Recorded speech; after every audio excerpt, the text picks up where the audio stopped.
السلام علیکم ورحمۃ اللہ وبرکاتہ۔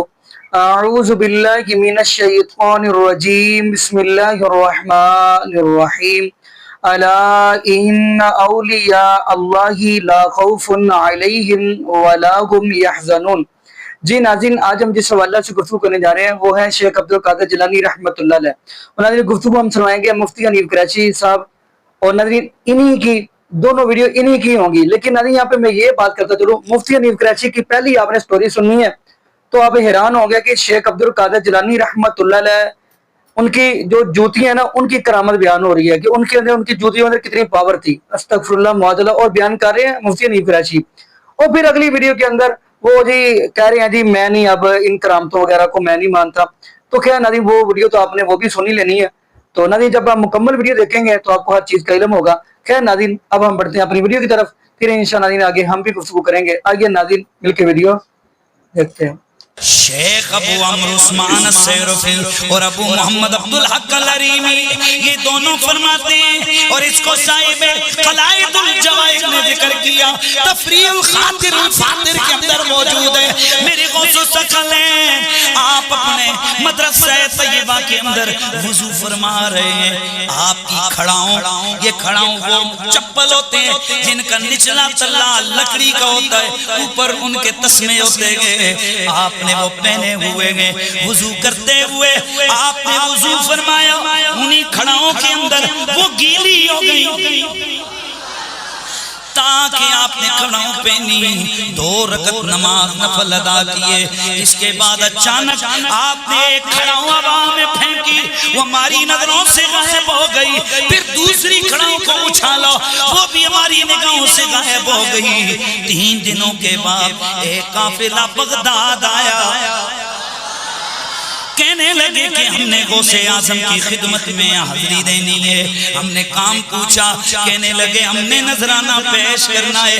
ہم نے جناب غوث الثقلین سے عرض کی، حضور غوث پاک نے فرمایا جاؤ جا کر ان سے وہ جو نذرانہ لے کے آئے ہیں اس کو قبول کر لو، اسے وصول کر لو۔ کہتے ہیں ہم گئے، انہوں نے کچھ ریشمی کپڑے دیے، کچھ اونی کپڑے دیے، کچھ سونا دیا، اور ایک کپڑے میں لپیٹ کے ایک چیز بھی دی۔ جب ہم نے اسے کھولا وہ غوث اعظم کی کھڑاؤں تھی۔ ہم نے ان سے پوچھا چلو یہ تو ہو گیا مسئلہ، بتاؤ یہ کھڑاؤں کہاں سے ملی ہیں؟ کہنے لگے بس واقعہ دراصل یہ ہے، ہم قافلے والے سفر کر رہے تھے، اچانک ڈاکوؤں نے ہم نے حملہ کیا، ہمارے کچھ لوگوں کو قتل کر دیا، اور پھر ہمارا سامان لوٹ کر بھی وہ جا کر تقسیم کرنے لگے تھے۔ ہم نے صدا لگائی یا شیخ عبدالقادر جیلانی امداد کن۔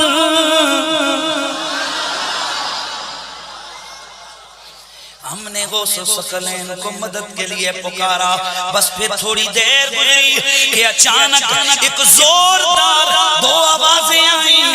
اتنے میں وہ ڈاکو دوڑے دوڑے ہماری طرف آئے، آ کر کہنے لگے بس اپنا مال لے لو، اپنا مال لے لو، اپنا مال لے لو۔ اور آ کر دیکھو ہمارا کیا حال ہوا۔ کہتے ہیں جب ہم گئے انہوں نے سارا مال واپس کر دیا۔ ہم نے دیکھا کہ وہاں 2 ڈاکوؤں کے سردار مرے پڑے گئے، ایک کھڑاؤں ایک کے سر کے پاس ہے، دوسرے کے پاس ہے۔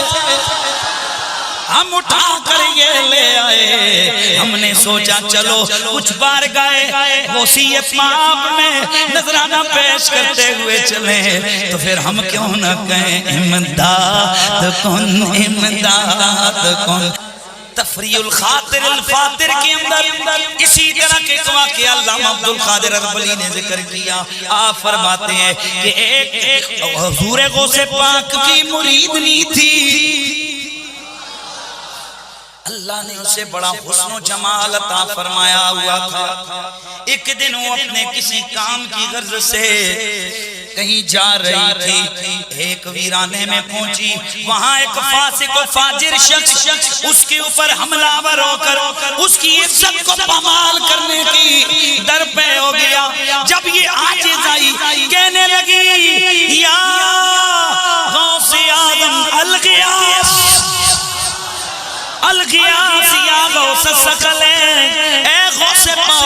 مدد کا وقت ہے، مدد کیجئے۔ فرماتے ہیں کہ حضور غوث اعظم مدرسے میں وضو فرما رہے تھے، آپ نے وضو کرتے کرتے کھڑاؤں اٹھا کر پھینکی، وہ کھڑاؤں توجہ رہے، وہ کھڑاؤں ہماری نگاہوں سے غائب ہو گئی۔ پھر وہ عورت غوث ثقلین کی خدمت میں آئی، اس نے واقعہ بتایا کہ جب میں بے کس مجبور ہو چکی تھی، اتنے میں کھڑاؤں آئی، اس نے آ کر اس فاسق کے سر کو کوٹنا شروع کیا، اس کے سر پہ برابر لگتی رہی یہاں تک کہ وہ گر پڑا۔ یا غوث اعظم۔ ہمارے علماء ایک وقت تھا اولیاء اللہ کی کرامتیں سنایا کرتے تھے۔ ہم نوٹ کر رہے ہیں کہ آج کل وہ جو بیان کیا جاتا تھا اولیاء اللہ کی کرامتوں کو لے کر، وہ بیان بھی اب رک کے ہیں، کم ہو گئے ہیں، اور جو ان کرامات کے بارے میں بتایا جاتا تھا، جب سے انجینئر صاحب آئے ہیں اور یہ کیمرہ آیا تو نہ وہ کرامتیں نظر آتی ہیں، نہ یہ وہ کرامتیں سننے کو ملتی ہیں۔ اس پر آپ کیا کہیں گے؟ دیکھیں، بنیادی طور پر اس میں بڑا کھل کے ایک بات کہوں گا کہ کرامت تو چھوڑیے، نبی کا معجزہ بھی اگر وہ سند سے ثابت نہیں ہے نا، تو جھوٹا سنانا وہ بھی جائز نہیں ہے۔ تو کرامت تو اولیاء کی ہوتی ہے۔ ہمارے معاشرے میں کرامات کے حوالے سے بڑا، جس کو کہتے ہیں نا، ایک نیگیٹو انداز رکھا گیا ہے۔ جو ایک اصول ضوابط تھے، ایک سند کا معاملہ تھا، اس کی طرف دھیان نہیں دیا گیا۔ پھر ایسے لوگ، انہوں نے اس میں بیتی گنگا میں ہاتھ دھویا کہ جناب جو اللہ ہی معاف کرے۔ اچھا، تو جہاں تک سچے جو اولیاء کرام ہیں، جو ان کی مسلمہ کرامات ہیں، مثلا دیکھیں بہت ساری ایسی کرامات ہوتی ہیں کہ ایک زمانہ ان کرامات کو جو ہے نا وہ بیان کر رہا ہوتا ہے، ان کی شہرت ہوتی ہے۔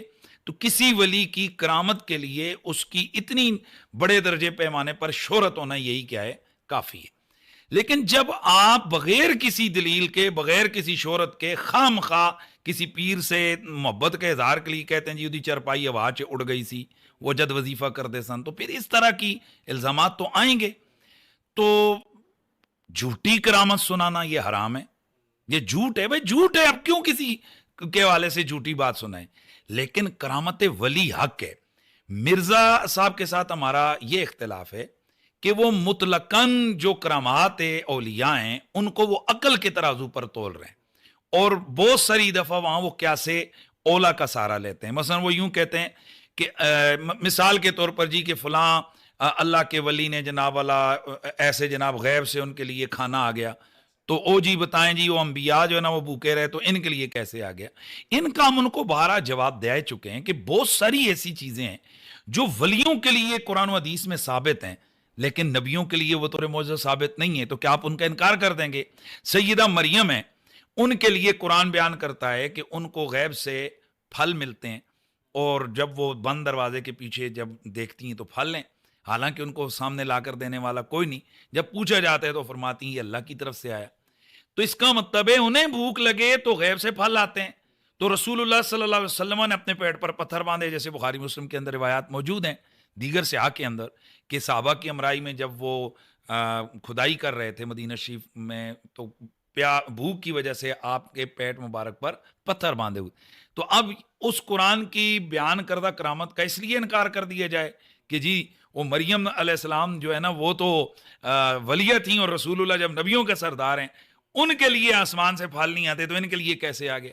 اسی طرح بخاری اور دیگر حدیث کی کتابوں میں موجود ہے، حضور کے ایک صحابی ہیں، ان کے لیے جناب غیب سے وہ قید میں، تو ان کے لیے بن موسم کے انگور کا گچھا انہیں جناب وہ ملا۔ تو اب یہاں پر بھی ہم سوال کر سکتے ہیں کہ بھائی رسول اللہ کو تو نہیں مل رہا، صحابی کو کیسے مل رہا ہے؟ آپ بخاری کی اس حدیث کا انکار کر دیں، یا دیگر جو سیاق کے اندر اس طرح۔ تو پہلی بات یہ ہے کہ یہ اللہ کو پتہ ہے کہ اس نے کون سا کام بطور معجزہ شان نبی کو دینی ہے، اور کون سی بطور کرامت جو ہے نا وہ ولی کو دینی ہے۔ اور بنیادی طور پر ہمارے ہاں جو کرامت ہے وہ اسی بنیادی طور پر اسی نبی کے معجزے ہی کی ایک آگے جو ہے نا شان ہے، کہ جب امتی کی یہ شان ہے تو نبی کی کیا شان ہے؟ مرزا صاحب جو ہے نا وہ مطلق کرامتوں کو عقل کے ترازو پہ تول رہے ہیں، یہ ہمارا ان سے اختلاف ہے۔ اگر وہ پیسے پہ کسی ایک کرامت کے حوالے سے، یا کوئی جھوٹا پیر ہے، جھوٹا ان کے سامنے کوئی چیز ہے یہاں ہو چکی ہے، یار یہ بابا یہ غلط ہے، اس کے ماننے والے ایویں ہی ہیں، تو وہ اس پہ اگر رد کریں تو اس میں کوئی حرج نہیں ہے۔ معذرت کے ساتھ قریشی صاحب، انجینئر صاحب کے علاوہ ہم اپنے جو باقی ہمارے مکاتب فکر ہیں کسی بھی عالم دین کو ہم نہیں دیکھتے کہ وہ کسی کی کرامت کا رد کر رہے ہو. میں آپ کو مثال کے طور پہ ایک بات بتاتا ہوں کہ ہم نے ایک ویڈیو دیکھی, اس میں کرامت یہ بیان کی جا رہی تھی, میں نام لیے بغیر بات کرتا ہوں, کہ ہمارے جو مرشد ہیں ان کی جب تصویر کھینچی جاتی تھی تو وہ کیمرے بلیک ہو جاتا تھا. آج ہم ان کے چینل دیکھ رہے ہیں تو ہمارے علماء کیوں نہیں بیان دیتے کہ یہ جھوٹی. دیکھیں یہ جھوٹ ہے نا. اب مثلا کئی ایسے جو مولوی جن کے سیدھے سیدھے جرم جو ہے نا وہ سامنے قوم کے سامنے موجود ہیں, میں بھی نام نہیں لیتا, ذرا میں چونکہ ختم نبوت کا ایشو چل رہا ہے اس حوالے سے, تو آج پیڑ قسم کے, پتہ نہیں وہ مسلمان بھی ہیں یا نہیں ہیں, پیڑ قسم کے لوگ اٹھا کر کہہ جاتے ہیں کہ جی مجھے رسول اللہ کی زیارت ہوئی ہے, انہوں نے مجھے فرمایا کہ وہ فلاں جو ہے اس کو میرا سلام کہنا. لا حول ولا قوت الا باللہ العلی العظیم. تو اس قسم کی جب چیزیں سامنے آتی ہیں یہ اصل خرابی ہے. تو اس حوالے سے تو میں بھی یہ کہتا ہوں کہ یہ تو میں رد کرنا چاہیے نا, کہ آگے ہم لوگ انواع جو مرضی ہے, تحقیق تصدیق کوئی بھی نہیں ہے.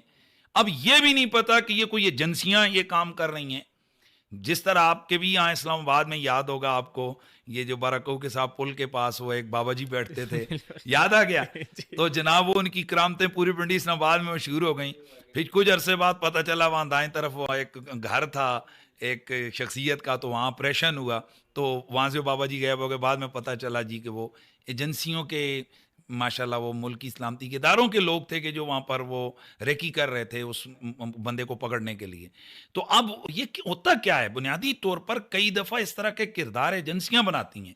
وہ مثلا وہاں سب سے پہلے ہمارے کانوں میں کیا بات پڑی تھی, یار بڑا پہنچے ہے باوے, بڑی بڑی گاڑیاں آ کر رکتی ہیں, ٹھیک ہے.